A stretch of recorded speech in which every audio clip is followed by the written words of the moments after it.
शिक्षक कभी साधारण नहीं होता, જેને માસ્તર પણ કહે છે, જેનો મતલબ થાય છે માં બરાબર, માના સ્તરનો એ વ્યક્તિ.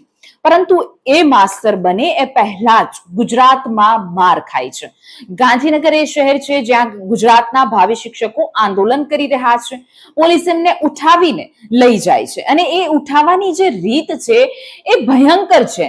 કોઈ પોતાના નાના બાળકોને ઘરે મૂકીને એટલે આવ્યા હતા કે સરકાર શિક્ષકની નોકરી આપી દેશે.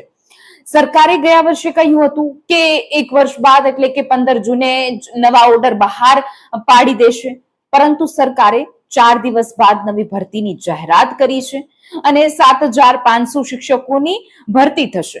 પરંતુ એ પહેલા જે જોયું છે, એ જે દ્રશ્યો છે, એ ભાવિ શિક્ષકો કદાચ ક્યારેય નહીં ભૂલી શકે.